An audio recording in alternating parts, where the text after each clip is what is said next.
आज ही Doubtnut app download करें। Doubtnut पर होगा अब आपके सभी मैथ्स, केमिस्ट्री, फिजिक्स और बायोलॉजी डाउट्स का सफाया।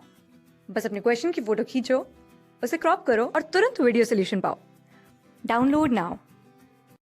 आइए देख लेते हैं जो हमारा सवाल है वो हमसे क्या पूछ रहा है। तो सवाल है स्ट्रेटेड मसल्स आर, हमें बताना है यहाँ पे स्ट्रेटेड मसल्स के कैरेक्टर के बारे में कि उनके कौन कौन से कैरेक्टर होते हैं। तो यहाँ पे देख लेता हूँ मैं, हमारे को डिफरेंट डिफरेंट ऑप्शंस दिए हुए हैं, लेकिन सबसे पहले मैं बात करना चाहूँगा यहाँ पे स्ट्रेटेड मसल्स के बारे में कि आखिरकार स्ट्रेटेड मसल्स होती क्या है। अगर मैं बात कर रहा हूँ यहाँ पे स्ट्रेटेड मसल्स के बारे में, जो स्ट्रेटेड मसल्स होती हैं स्ट्रेटेड इसलिए होती हैं क्योंकि इनके पास जो प्रेजेंट होते हैं वो होते हैं सार्कोमियर्स, और जो सार्कोमियर्स होते हैं उनके पास डार्क और लाइट बैंड्स होते हैं। तो ये जो डार्क और लाइट बैंड्स हैं ये हमें एज अ स्ट्रेशंस दिखते हैं, यानी कि कहीं पर डार्क है कहीं पर लाइट है, ऐसे स्ट्रेटेड मार्क्स दिखते हैं हमें, इसलिए इनको स्ट्रेटेड मसल्स बोला जाता है। जो हमारी स्ट्रेटेड मसल्स होती हैं वो दो टाइप की होती हैं। एक होती है स्केलेटल मसल्स, जो कि हमारे मसल्स हमारे स्केलेटन के ऊपर या कि बोन्स के ऊपर पाई जाती हैं। दूसरी होती है हमारी कार्डियक मसल्स, जो कि हमारे हार्ट में होती हैं। तो ये दो टाइप की दोनों ही मसल्स हमारी स्ट्रेटेड मसल्स होती हैं, मतलब इनके ऊपर स्ट्रेशंस होते हैं। जैसे कि ये डार्क बैंड हो गया, ये डार्क है, ये सार्कोमियर है, तो ये हो गए हमारे लाइट बैंड और ये हो गए हमारे डार्क बैंड। ऐसे ऐसे हमारी ये होते हैं स्ट्रेशंस। ये तो हो गए हमारी बात मसल के बारे में। हमें बात करनी है इसके कैरेक्टर के बारे में। जैसे कि हमने देखा कि यहाँ पे बात हो रही है स्ट्रेशंस की, तो यहाँ पे जो स्ट्रेशंस है मैंने बताया आपको सार्कोमियर से ही आते हैं। तो मैं बता दूं यहाँ पे जो हमारी स्ट्रेटेड मसल्स होती हैं इनमें एक लार्ज नंबर ऑफ सार्कोमियर्स होते हैं।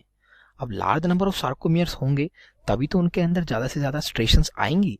यस, इसीलिए जो इनके अंदर लार्ज नंबर ऑफ सार्कोमियर्स है वो इसीलिए रिस्पॉन्सिबल होते हैं, इसके एक स्पेशल कैरेक्टर जो कि होता है स्ट्रेशंस का। ये इसके लिए जो रिस्पॉन्सिबल है वो हमारी सार्कोमियर से रिस्पॉन्सिबल है। बात कर लो अगर मैं इसके और आगे के बारे में, तो होता क्या है जो स्ट्रेटेड मसल्स होती हैं उनमें जो सिंगल यूनिट होती हैं जैसे कि मायोफाइब्रिल्स होती हैं, वो बहुत सारे मायोफाइब्रिल्स एक साथ करते हैं फ्यूज और बनाते हैं हमारे long thread of muscle fibre. Yes, long thread of muscle fibre हमारे बनते हैं तब। तो ये जो फ्यूजन होती है मायोफाइब्रिल्स की, इस फ्यूजन की वजह से ही ये जो हमारी मसल होती है ये हो जाती है यहाँ पे मल्टी न्यूक्लिएट। क्यों? इसके अंदर अगर दो हमारे न्यूक्लियस फ्यूज कर रहे हैं तो उसके अंदर दो न्यूक्लियस आ जाते हैं एक ही मसल के अंदर, तो ये हो जाती है हमारी मल्टी न्यूक्लियस, मतलब एक से ज्यादा न्यूक्लियस इसके अंदर पाए जाते हैं। बात करूं अगर हमारे स्ट्रेटेड मसल्स के बारे में, तो ये दो टाइप की होती है जैसे कि हमने देखा, एक होती है स्केलेटल मसल्स, एक होती है कार्डियक मसल्स। बात कर लेते हैं थोड़ी इनके बारे में भी। आइए, हमारी जो स्केलेटल मसल्स होती है वो हमारे जैसे कि होती है आर्म्स और लेग्स पे, और जो हमारी कार्डियक मसल्स होती हैं वो होती हैं हार्ट पे। तो अगर मैं बात करूं जो इन दोनों की ही अगर सिंक्रोनाइज मतलब एक साथ हमारी मसल्स चलती हैं, और वो चलना इनके लिए बहुत ज़रूरी होता है, सिंक्रोनाइज रहती हैं। क्योंकि अगर हम अपना फॉर एग्जांपल ले लूं, अगर हमें चलना है, मैं अपनी लेग्स को उठा रहा हूं, तो ऐसा तो नहीं पॉसिबल होता कि हमारी आधी लेग चल रही है आधी नहीं चल रही है। हमारी जो लेग अगर मैं उसको उठाता हूं, एनर्जी प्रोड्यूस करता हूं, तो हमारी जो पूरी लेग है वो आगे की तरफ मूव करती है, और पूरी लेग अगर हम स्टॉप करना चाहते हैं तो पूरी लेग रुकती है। इसका मतलब भी होता है कि जो हमारी मसल्स हैं वो सारी सिंक्रोनाइज है, मतलब हमारी सारी मसल्स एक साथ काम कर रही हैं पूरी लेग के अंदर। सेम केस होता है हमारी आर्म के अंदर।